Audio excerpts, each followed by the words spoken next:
Le Seigneur soit avec vous. Et avec votre esprit. Évangile de Jésus-Christ selon Saint Jean. Gloire à toi, Seigneur. En ce temps-là, Jésus disait aux Juifs, « Si c'est moi qui me rends témoignage, mon témoignage n'est pas vrai. C'est un autre qui me rend témoignage, et je sais que le témoignage qu'il me rend est vrai. Vous avez envoyé une délégation auprès de Jean le Baptiste, et il a rendu témoignage à la vérité. Moi, ce n'est pas d'un homme que je reçois le témoignage, mais je parle ainsi pour que vous soyez sauvés. Jean était la lampe qui brûle et qui brille, et vous avez voulu vous réjouir un moment à sa lumière. Mais j'ai pour moi un témoignage plus grand que celui de Jean. Ce sont les œuvres que le Père m'a donné d'accomplir. Les œuvres mêmes que je fais témoignent que le Père m'a envoyé. Et le Père qui m'a envoyé, lui m'a rendu témoignage. Vous n'avez jamais entendu sa voix, vous n'avez jamais vu sa face, et vous ne laissez pas sa parole demeurer en vous, puisque vous ne croyez pas en celui que le Père a envoyé. Vous scrutez les Écritures parce que vous pensez y trouver la vie éternelle. Or, ce sont les Écritures qui me rendent témoignage, et vous ne voulez pas venir à moi pour avoir la vie. La gloire, je ne la reçois pas des hommes. D'ailleurs, je vous connais.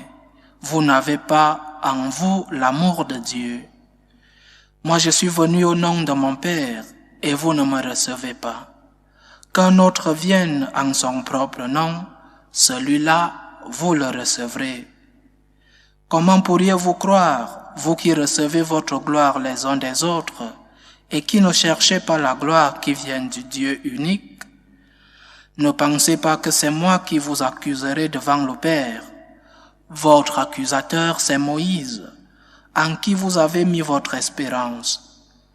Si vous croyez Moïse, vous me croirez aussi, car c'est à mon sujet qu'il a écrit. Mais si vous ne croyez pas ses écrits, comment croirez-vous mes paroles? Acclamons la parole de Dieu. Louange à toi, Seigneur Jésus. Jésus, dans cet évangile, se montre fatigué de l'incrédulité de ses propres frères, malgré tous les signes qu'il a montrés, malgré tous les signes qu'ils ont vus, ces signes qui devraient amener le peuple juif à reconnaître en lui le Messie attendu, le Messie annoncé depuis l'Ancien Testament. Mais notre Seigneur est fatigué pour ne pas être cru, fatigué parce que malgré tous les signes, malgré tous ses efforts, il n'y a pas de conversion, il n'y a pas de croyance en lui.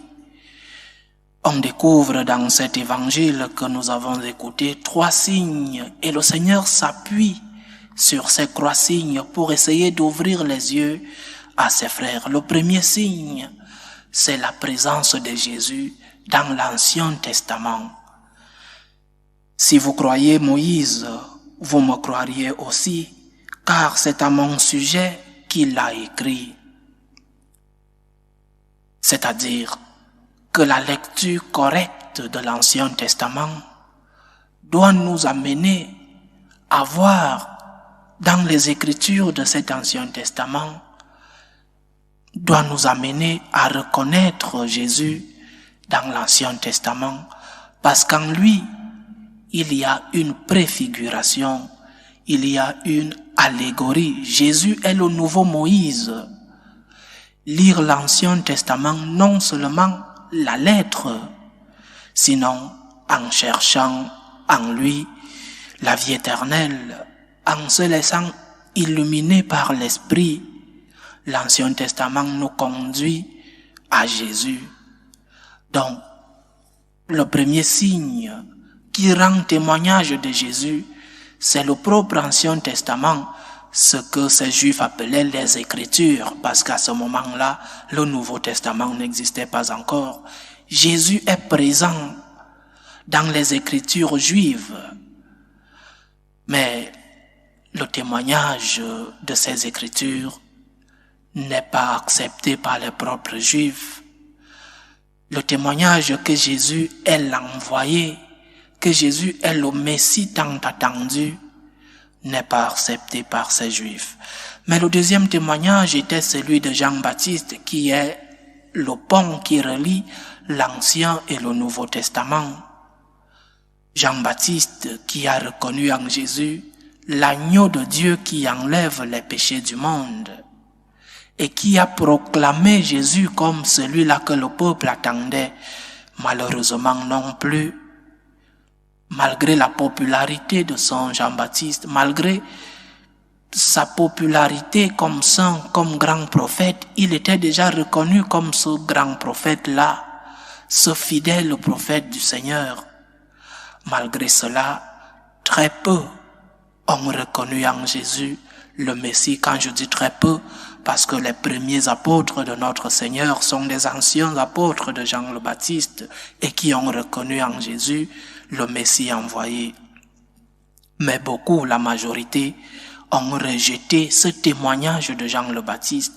Et il y a un troisième signe.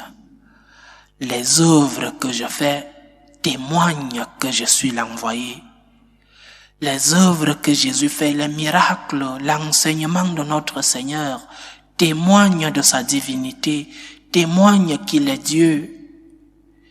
Ils n'ont pas cru à l'Ancien Testament, ils n'ont pas cru au témoignage de Jean-Baptiste et non plus aux œuvres que le Seigneur a fait. Et parfois nous aussi nous nous comportons ainsi. Nous demandons des signes alors que nous avons devant nous chaque jour des signes qui témoignent de la présence de Dieu dans notre vie. Et nous demandons chaque jour des miracles encore et encore et encore. Alors que le Seigneur nous a déjà tant montré, le Seigneur nous a déjà montré sa face, sa présence dans notre vie. Et nous continuons de douter de son action. Nous continuons de douter de sa présence dans le monde. Nous continuons de nier, de rejeter sa présence dans nos vies. Nous oublions les moments de gloire que nous avons vécus avec lui et nous mettons l'accent seulement sur les mauvais moments que nous vivons. Nous nous plaignons de ce qui va mal et nous oublions tout ce que nous avons vécu de bien, tout ce que le Seigneur nous a déjà montré, tout ce que le Seigneur nous a déjà donné. Le Christ t'a déjà montré sa main dans ta vie. Le Christ t'a déjà montré des signes de sa présence dans ta vie. Crois en lui. Montre-lui toute ta gratitude parce qu'il mérite de recevoir de toi cette relation d'amour, cette relation de gratitude. Pour le recevoir, dis-lui merci pour ce qu'il t'a déjà montré, pour ce qu'il t'a déjà donné. Parce que, je le répète, il t'a déjà montré tant de signes dans ta vie. Il suffit d'ouvrir les yeux, il suffit de voir sa présence dans ta vie. Rends-lui témoignage, reconnais sa main dans ta vie, crois en lui et tu recevras en retour son témoignage devant le Père. Loué soit Jésus-Christ. À jamais.